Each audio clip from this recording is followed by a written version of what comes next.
नमस्कार दोस्तों, एक बार फिर से आपका गुरु ज्ञान पाठशाला पे स्वागत है। आज हमारा सेट्स में थर्ड लेक्चर रहने वाला है। इस लेक्चर में हम पावर सेट्स के बारे में पढ़ेंगे, सबसेट्स के बारे में पढ़ेंगे और एक्सरसाइज 1.3 को कंप्लीट करने की कोशिश करेंगे। इससे पिछली वीडियो में हमने इंटरवल्स के बारे में पढ़ा था। उम्मीद करता हूँ आपने वो वीडियोस देख ली होंगी। अगर अभी तक आपने वो वीडियोस नहीं देखी हैं तो ऊपर आई बटन पे क्लिक करके वो वीडियोस ज़रूर देखिएगा। तो आज का टॉपिक शुरू करते हैं पावर सेट के साथ। पावर सेट होता क्या है पहले वो देखते हैं।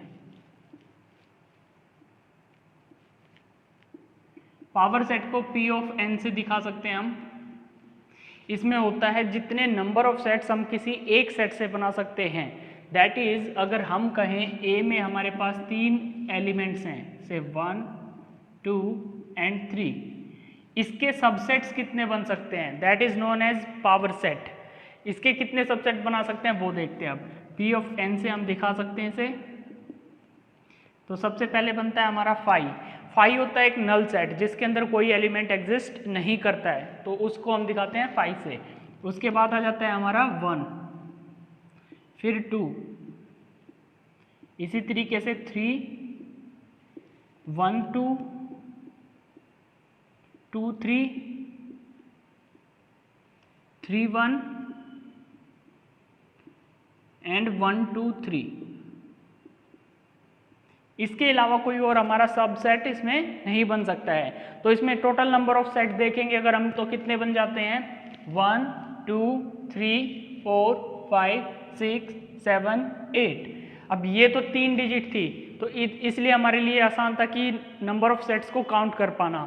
अगर इसी में हमें दे दिया जाता 10 नंबर तक, यानी कि 1 से लेकर 10 नंबर तक लिखे होते, तो आप कैसे पता लगाते कि ये पावर सेट में कितने सबसेट हमारे पास बन के आएंगे। तो उसके लिए हमारे पास एक फॉर्मूला होता है। वो फॉर्मूला क्या होता है, जो P ऑफ n होता है, यानी कि नंबर ऑफ सेट्स होते हैं, वो इक्वल होते हैं 2 की पावर m, दैट इज 2 की पावर m। और जो m होता है वो नंबर ऑफ एलिमेंट्स को डिनोट करता है, where m equals to number of elements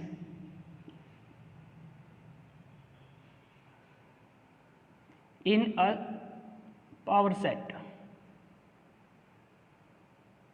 that is हमारे यहाँ पे A में कितने एलिमेंट्स थे, 3 एलिमेंट थे। तो हम 2 की पावर 3 अगर करें, P ऑफ n हमें निकालना था और हमारे पास 3 एलिमेंट थे, तो इसका मतलब क्या है, 2 को 3 बार मल्टीप्लाई किया गया और 2 को 3 बार मल्टीप्लाई करेंगे तो हमें मिलेगा 8। यानी कि हमारे नंबर ऑफ सबसेट्स कितने निकल के आए थे, 8 निकल के आए थे। इसी तरीके से कितने भी सबसेट में एलिमेंट हो वो हम नंबर ऑफ सबसेट्स वहाँ से आसानी से पता लगा पाएंगे। तो इस तरीके का एक नंबर का क्वेश्चन आपके एग्जाम में अक्सर बन जाता है और आपसे पूछ लिया जाता है कि नंबर ऑफ सेट्स या नंबर ऑफ सबसेट्स कितने आपके बनेंगे। आपको एक सेट दे दिया जाता है। तो इस तरीके से हमारा पावर सेट का कंसेप्ट क्लियर होता है। अब हम बढ़ेंगे एक्सरसाइज की तरफ। आज एक्सरसाइज 1.3 को कवर करने की कोशिश करेंगे। इसको आप स्क्रीनशॉट लेना चाहें तो ले सकते हैं, वरना इसे रब करते हैं। अब हम शुरू करेंगे एक्सरसाइज को। एक्सरसाइज शुरू करने से पहले एक यूनिवर्सल सेट और देख लेते हैं।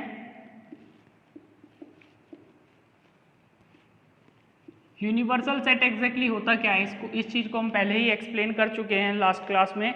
यूनिवर्सल सेट होता है ऐसा सेट जिसके अंदर बाकी सभी सबसेट एग्जिस्ट करते हैं। फॉर एग्जांपल जो लास्ट क्वेश्चन में हमारा A था 1 2 3, ये हमारा यूनिवर्सल सेट था। वो बाकी के जो भी हमारे पास सबसेट निकल के आ रहे थे उन सब के लिए। तो एक सबसेट, तो यूनिवर्सल सेट हमारा वो होता है जिसके अंदर सारे के सारे एलिमेंट्स एग्जिस्ट करते हैं। अब एक्सरसाइज 1.3 की तरफ बढ़ जाते हैं। आपको स्क्रीन पे पहला क्वेश्चन नजर आ जाएगा। पहले क्वेश्चन में हम देखेंगे पहला पार्ट। आपसे पूछा गया है make correct statements by filling in the symbols contain और डज नॉट कंटेन, या फिर सबसेट नॉट ए सबसेट।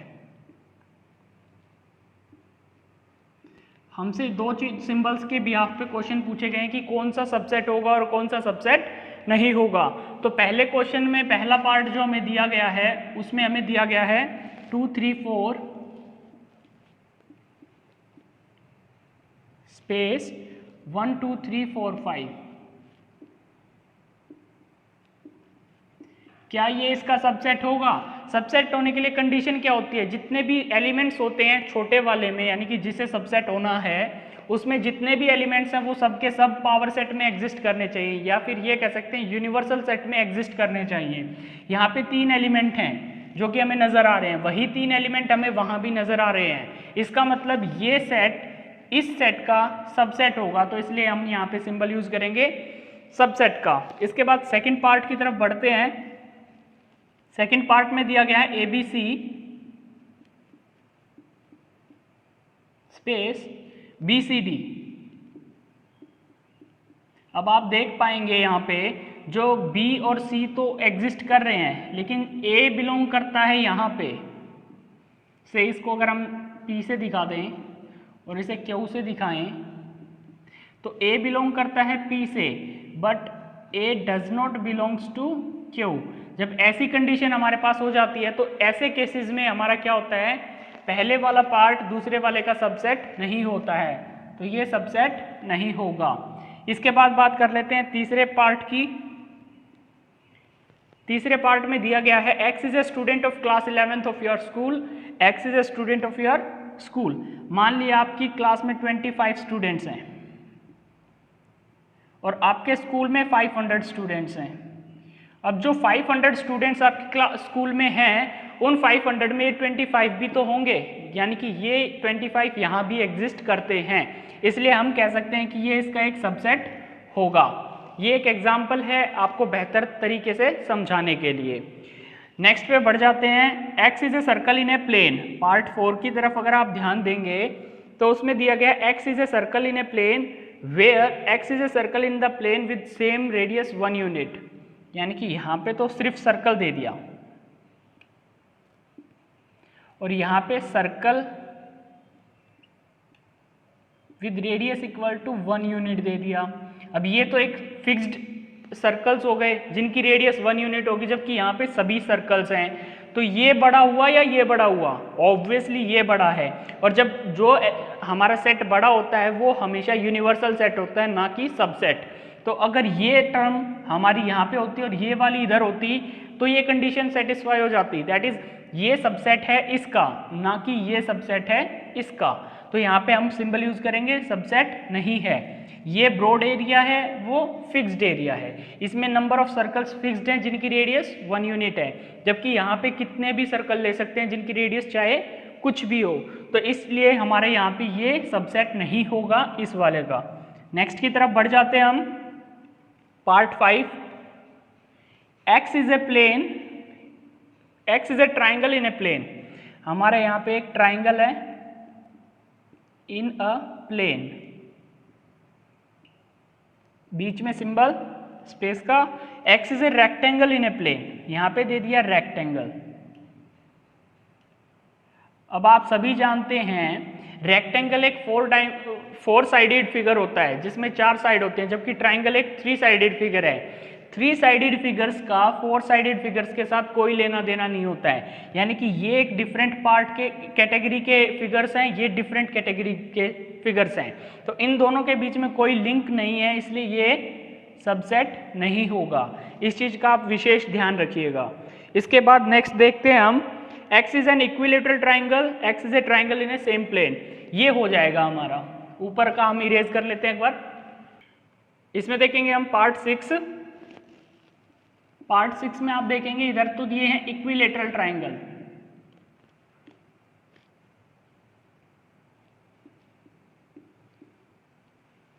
और दूसरी साइड हमें दे दिए गए हैं ट्राइंगल्स, सिर्फ ट्राइंगल्स दिए गए हैं। आप सभी जानते हैं ट्राइंगल्स टोटल 6 टाइप के होते हैं। अगर आपको नहीं पता है तो हमारी वीडियो ऑलरेडी ट्राइंगल्स के ऊपर अपलोडेड है, आप वहां से ट्राइंगल्स की पूरी डिटेल्स ले सकते हैं। तो यहाँ पे इक्विलेटरल ट्राइंगल्स एक टाइप के ट्राइंगल्स होते हैं, जबकि बाकी के 6 टाइप्स, टोटल मिला के जो 6 टाइप्स होते हैं वो सब के सब यहाँ पे एग्जिस्ट करते हैं। यानी कि ये स्मॉल पार्ट है, ये होल पार्ट है, ये हम कह सकते हैं होल पार्ट,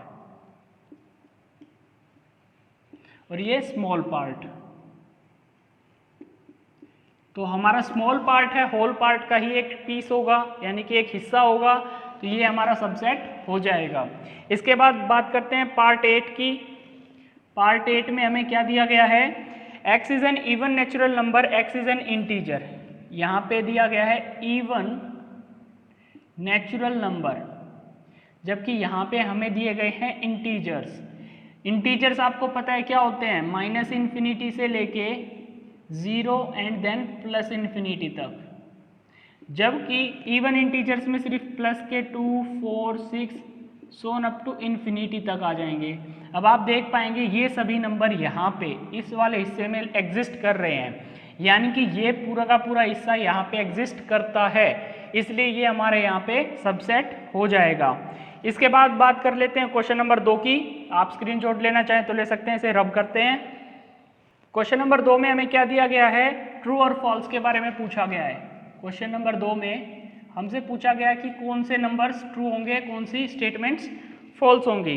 तो पहले में हमें दे दिया गया ए बी एक सेट है और लिखा गया ये सबसेट नहीं है ए बी सी का, बी सी ए का।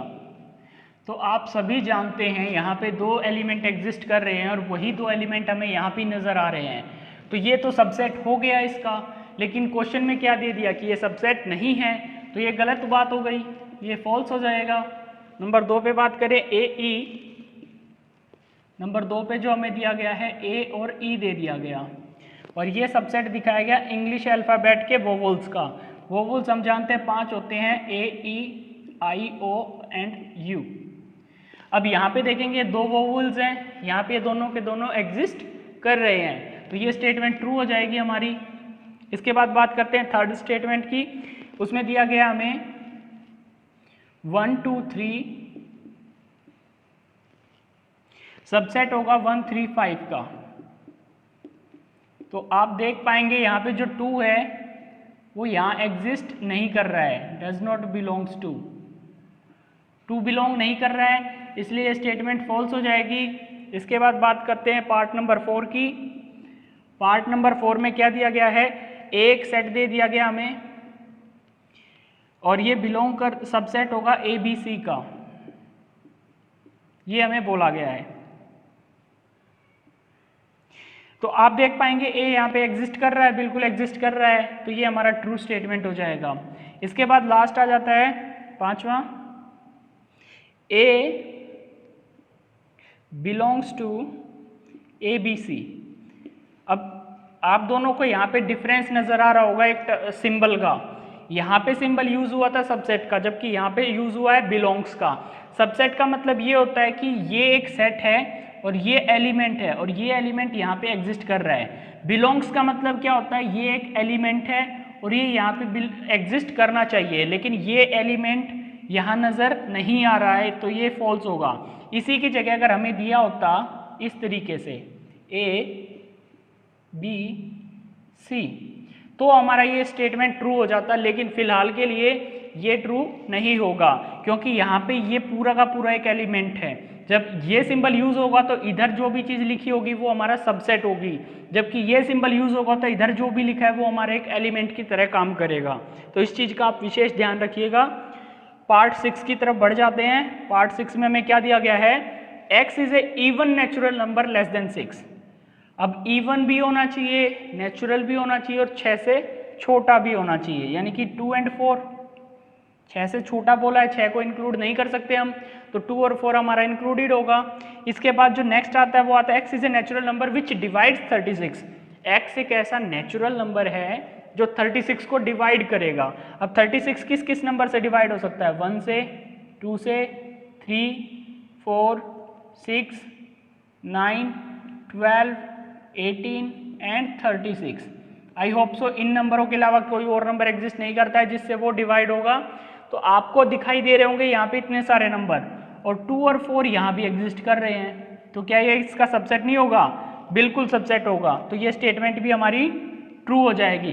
तो इस तरीके से पहली स्टेटमेंट फॉल्स है, दूसरी ट्रू, तीसरी फॉल्स, चौथी ट्रू, पांचवी फॉल्स और छठी ट्रू। तो ये हमारा दूसरा क्वेश्चन कवर हो जाता है। अब बात कर लेते हैं क्वेश्चन नंबर 3 की। आप इसका स्क्रीनशॉट लेना चाहें तो ले सकते हैं। तीसरा क्वेश्चन जो कि आपको स्क्रीन पे नजर आ रहा होगा, तीसरे क्वेश्चन में हमें एक सेट दे दिया गया है ए। क्वेश्चन नंबर 3 ए हमें सेट दे दिया गया है, दैट इज 1 2 3, 4 एंड 5। अब हमसे पूछा यह गया है कि which of the following statements are true और which of the following are false. तो जो पहला पार्ट दिया गया उसमें क्या लिखा गया, 3, 4 एक सबसेट होगा ए का। तो आप ध्यान दीजिए 3, 4 सबसेट नहीं है, 3, 4 यहाँ पे एक एलिमेंट है। अगर यहाँ पे लिखा होता इस तरीके से तो हमारी ये स्टेटमेंट ट्रू हो जाती, क्योंकि ये एक सेट है और इसमें ये एक एलिमेंट है, जबकि यहाँ पे ये एक एलिमेंट है और एलिमेंट कभी भी सबसेट नहीं होता है। तो ये स्टेटमेंट हमारी फॉल्स हो जाती है पहले वाली। उसके बाद नेक्स्ट पे बात करते हैं, 3, 4 बिलोंग्स टू, सेकेंड पार्ट पे 3, 4 बिलोंग्स टू ए। जब आप बिलोंग्स की बात कर रहे हो तो ये एक एलिमेंट की तरह काम कर रहा है और हमें अलग से नजर आ रहा है कि यहाँ पे एक एलिमेंट एग्जिस्ट कर रहा है जो कि सेम है। तो ये हमारी स्टेटमेंट क्या हो जाएगी, ये हमारी स्टेटमेंट ट्रू हो जाएगी। इसके बाद बात करते हैं पार्ट 3 की। पार्ट 3 में आपको सेम एलिमेंट दे दिया गया है, दैट इज ये हमारा एक सेट है, इसके अंदर ये एक एलिमेंट है, तो ये स्टेटमेंट हमारी ट्रू हो जाएगी। इसके बाद बात करें पार्ट 4 की।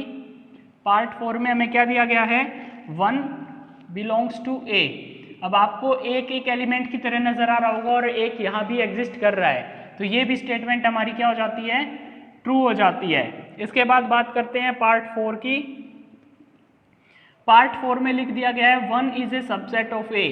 ये स्टेटमेंट सीधी सीधी गलत हो जाती है, क्योंकि यहाँ पे एक एलिमेंट है, जबकि हमारे पास एक ऐसा एलिमेंट है जो सबसेट नहीं हो सकता। क्यों नहीं हो सकता, अगर इसके बाहर हमें ब्रैकेट नजर आती या सेट का सिंबल नजर आता तो हम कह सकते थे कि एक हमारा क्या है, सेट है। लेकिन यहाँ पे सिंबल यूज नहीं हुआ है, सिर्फ एलिमेंट यूज हुआ है, और मैं आपको बता चुका हूँ एलिमेंट कभी भी सबसेट नहीं होता है। इसके बाद बात करेंगे हम पार्ट 6 की। पार्ट 6, यस, पार्ट 6 में हमें क्या दिया गया, 1, 2, 5, 1, 2 and 5 is a set of A. अब आप ध्यान से देखेंगे तो 1, 2 एंड 5 तीनों के तीनों एलिमेंट हैं और ये एक सेट है जिसमें ये तीनों एलिमेंट एग्जिस्ट कर रहे हैं, तो ये स्टेटमेंट हमारी ट्रू हो जाएगी।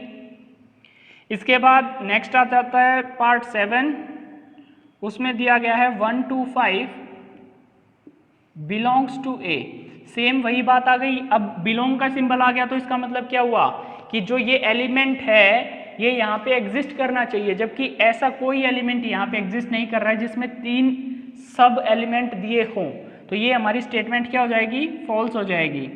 इसके बाद नेक्स्ट 8वां पार्ट, उसमें क्या दिया गया है, 1, 2, 3 is a subset of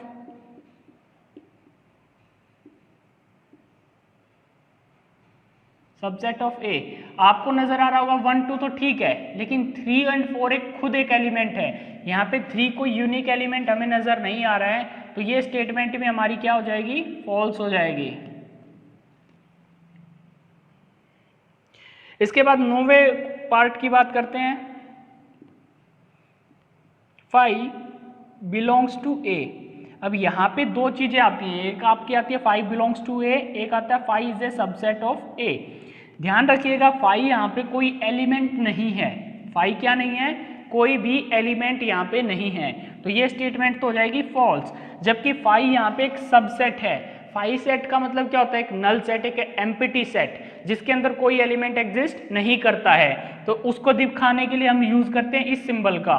that is ये सिंबल हमें दिखा रहा है कि ये एक सबसेट है ए का, और यहाँ पे वो सबसेट एग्जिस्ट कर रहा है, चाहे वो आपको नजर आए चाहे ना आए, लेकिन नल सेट हमेशा किसी न किसी सेट के अंदर एग्जिस्ट करता ही करता है। किसी न किसी नहीं बल्कि हर किसी, जो भी हमारी सेट्स होते हैं सबके अंदर एग्जिस्ट करता है, तो ये 5 सेट यहाँ भी एग्जिस्ट करेगा, तो इसलिए ये क्या हो जाएगी, स्टेटमेंट हमारी ट्रू हो जाएगी।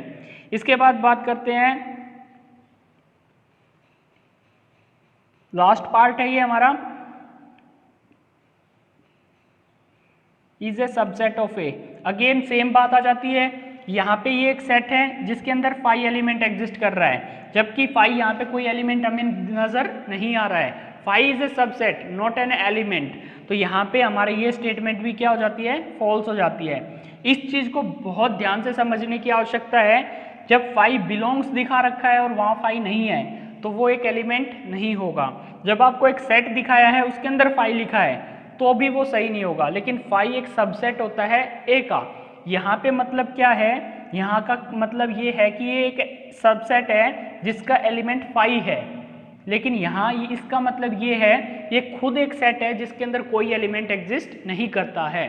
तो इस चीज को समझना, इन दोनों चीजों के बीच में डिफरेंस कर पाना बहुत जरूरी है। ये 3 पार्ट आप लोगों को बहुत अच्छे से समझने पड़ेंगे ताकि आने वाले क्वेश्चंस में आपको कभी भी कोई इश्यू अराइज ना हो। अब बात कर लेते हैं क्वेश्चन नंबर 4 की। क्वेश्चन नंबर 4 में हमें क्या दिया गया है, write down all the subsets of the following sets. जो हमें सेट ए दे दिया इसके सबसेट कितने हो सकते हैं, यानी कि पावर सेट कितने हो सकते हैं। तो यहाँ पे हमें पता है 2 ही पावर सेट हो सकते हैं, या तो ए हो सकता है या फिर फाई हो सकता है। 1 2 3 वाला यानी कि थर्ड पार्ट आपको ऑलरेडी बताया जा चुका है। थर्ड पार्ट के बारे में आपको ऑलरेडी बताया जा चुका है। फोर्थ पार्ट में सिर्फ फाई है तो फाई का एक खुद अपने आप में एक नल सेट होता है, तो इसके कोई और सबसेट हो नहीं सकते। सेकंड पार्ट में क्या था, 2 एलिमेंट थे ए बी। तो हमारे टोटल नंबर ऑफ सेट्स क्या बनेंगे, A B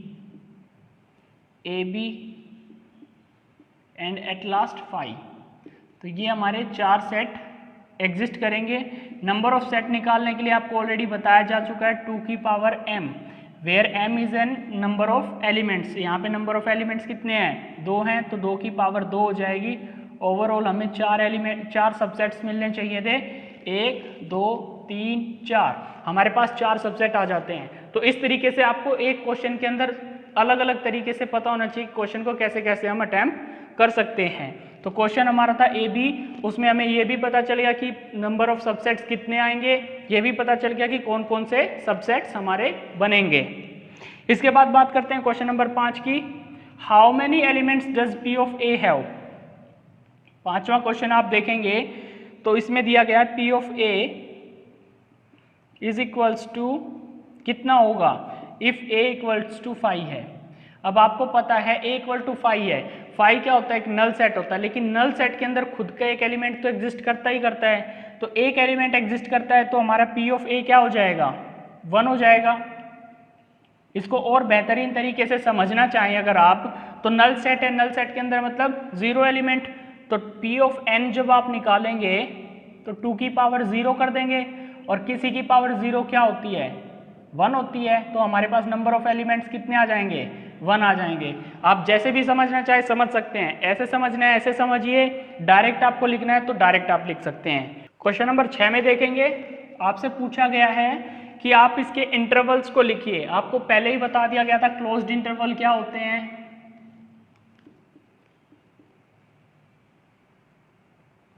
and open intervals क्या होते हैं।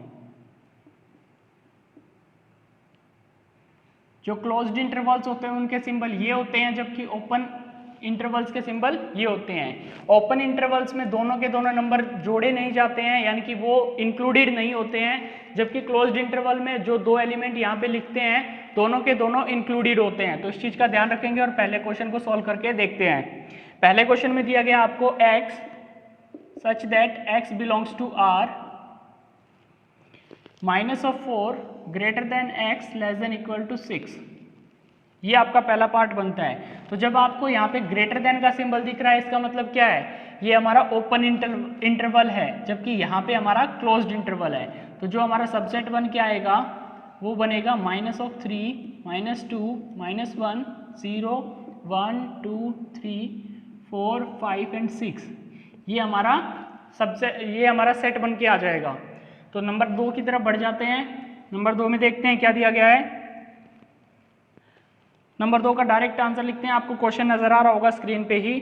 तो -12 से बड़ा है और -10 से छोटा है, यानी कि दोनों के दोनों हमारे ओपन इंटरवल्स यूज हुए हैं। तो -11 से लेके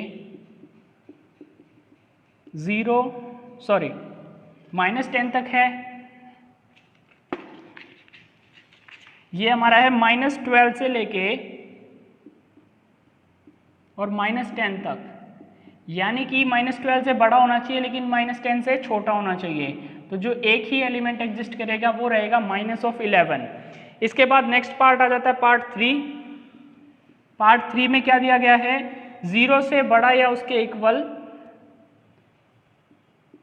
लेकिन 7 से छोटा, यानी कि ये हमारा क्लोज्ड इंटरवल है, ये ओपन इंटरवल है। जब आपका सेट बनेगा वो बनेगा 0 1 2 3 4 5 एंड 6।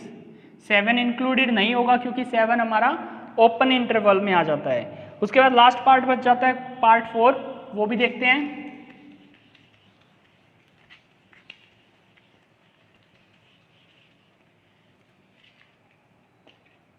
पार्ट 4 में क्या दिया गया हमें, x greater than equal to 3 but less than equal to 4, यानी कि दोनों के दोनों हमारे क्लोज्ड इंटरवल हैं, यानी कि ये दोनों के दोनों इंक्लूडेड रहेंगे 3 एंड 4। ये हमारा सबसेट बन जाएगा या फिर सेट बन जाएगा। इसके बाद बात करते हैं क्वेश्चन नंबर 7 की। इसे हमें लिखना है सेट बिल्डर फॉर्म में। आपको बिल्कुल पहली क्लास में बता दिया गया था रोस्टर फॉर्म और सेट बिल्डर फॉर्म। छठे क्वेश्चन में जो दी गई है वो हमें दी गई है सेट बिल्डर फॉर्म, जबकि 7वें क्वेश्चन में दी गई है वो दी गई है हमें रोस्टर फॉर्म, और इसे हमें कन्वर्ट करना है सेट बिल्डर फॉर्म में। तो देखेंगे क्वेश्चन नंबर 7 में हम देखेंगे, आपको डिस्प्ले पे नजर आ रहा होगा क्वेश्चन नंबर 7। पहले पार्ट में जो दिया गया वो दिया गया है 3 एंड 0, -3 एंड 0 आपको दिया गया है। आपसे पूछा गया है कि इसे सेट बिल्डर फॉर्म में लिखना है, तो हम कैसे लिखेंगे, x such that x is greater then -3 but less then 0। याद रखेंगे ये दोनों के दोनों ओपन इंटरवल्स हैं, यानी कि ये दोनों इंक्लूडेड नहीं रहेंगे, इसलिए हम ग्रेटर देन का सिंबल यूज करेंगे for all x belongs to real number, यानी कि जितने भी x की वैल्यूज होंगी वो रियल होंगी, -3 से बड़ी होंगी लेकिन 0 से हमारी छोटी रहेंगी। तो इस तरीके से हमारा पहला पार्ट हो जाता है। दूसरे पार्ट की तरफ बढ़ जाते हैं। दूसरे पार्ट में क्या दिया गया है, 6 एंड 12। ये दोनों की दोनों हमें क्लोज्ड इंटरवल दी गई है, यानी कि दोनों के दोनों नंबर हमारे इंक्लूडेड होंगे। यहाँ पे ले लेते हैं हम y such that y greater than equal to 6 but less than equal to 12 for all y belongs to R। ये हमारा सेकंड पार्ट हो जाता है जिसमें हमारे को क्लोज इंटरवल दिया गया है, इसलिए हमने यहाँ पे ग्रेटर देन इक्वल का सिंबल यूज किया। ग्रेटर देन इक्वल का मतलब ये हो जाता है ये टर्म भी इंक्लूड है और ये टर्म भी इंक्लूडेड है।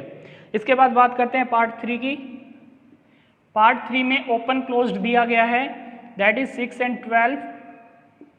आप 6 को इंक्लूड नहीं करेंगे लेकिन 12 को इंक्लूड करेंगे।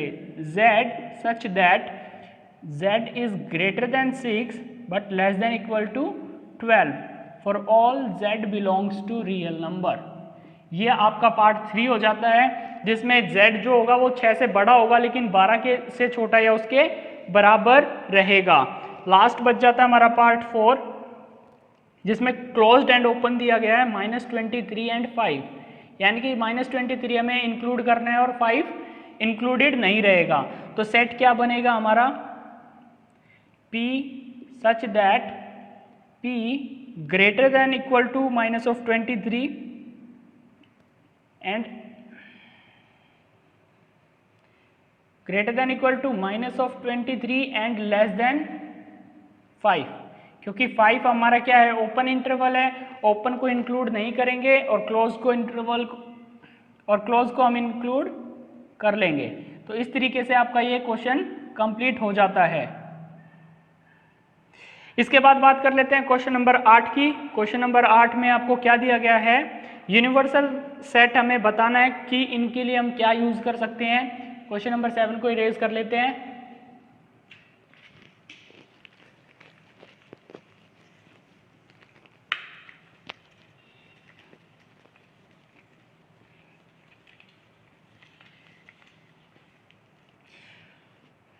क्वेश्चन नंबर 8 में दिया गया है सेट ऑफ राइट ट्राइंगल्स। हमें जो दिया गया है राइट ट्राइंगल्स दिए गए हैं। अब राइट ट्राइंगल्स के लिए यूनिवर्सल सेट क्या हो सकता है, आप सभी जानते हैं सेट ऑफ ट्राइंगल्स को हम यूनिवर्सल सेट कह सकते हैं, सेट ऑफ ट्राइंगल्स, क्योंकि सेट ऑफ ट्राइंगल्स में सभी टाइप की सेट्स आ जाती हैं और हमें सिर्फ एक राइट ट्राइंगल्स दिए गए हैं, तो राइट ट्राइंगल्स इसी का ही एक सबसेट है, तो इसलिए हम कह सकते हैं कि राइट ट्राइंगल्स के लिए जो सबसेट हम सजेस्ट कर सकते हैं वो क्या रहेगा, सेट ऑफ ट्राइंगल्स। इसके बाद आ जाता है set of isosceles triangles.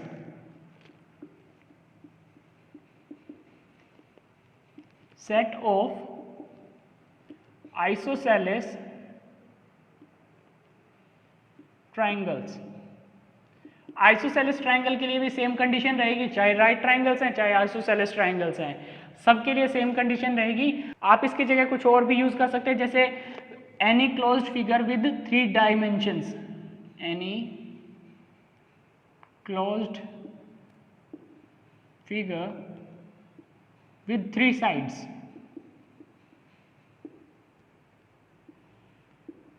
Three sides के साथ कोई भी क्लोज्ड फिगर है, उन सब के अंदर ये तो आएंगे ही आएंगे, और इतना कॉम्प्लिकेटेड नहीं बनाना है तो सिंपल सा लिख सकते हैं set of all the triangles. ये आपके लिए इजी रहेगा, आप इसी के साथ मूव करिएगा, कन्वीनियंट भी है और याद भी आसानी से आपको रह जाएगा। इसके बाद लास्ट क्वेश्चन जो हमारा बच जाता है आज की क्लास का, वो है क्वेश्चन नंबर 9। इसमें आपको 3 सेट दे दिए गए हैं, आपको बोर्ड पे नजर आ रहे होंगे, A, B एंड C। आपसे पूछा गया कि इनके लिए कौन सा यूनिवर्सल सेट आपको सही रहेगा। तो 9th क्वेश्चन का जो हमें नजर आ रहा है यूनिवर्सल सेट के लिए, वो अलग से दिखाई दे रहा है 1 2 3 0 1 2 3 and so on up to 10। इसमें ये सारे के सारे एलिमेंट एग्जिस्ट करते हुए आपको नजर आ रहे होंगे। इसी के साथ ये क्लास खत्म करते हैं। नेक्स्ट क्लास में हम वेन डायग्राम्स के बारे में बात करेंगे, एक्सरसाइज 1.4 को कवर करेंगे। उम्मीद करता हूँ आपको वीडियो पसंद आई होगी। अगर आपको वीडियो पसंद आई है तो वीडियो को लाइक कीजिएगा, चैनल को सब्सक्राइब करना बिल्कुल मत भूलना और बेल आइकन को जरूर प्रेस करना, ताकि आपको आने वाली सभी वीडियोस की नोटिफिकेशन हैंड टू हैंड मिलती रहे। धन्यवाद।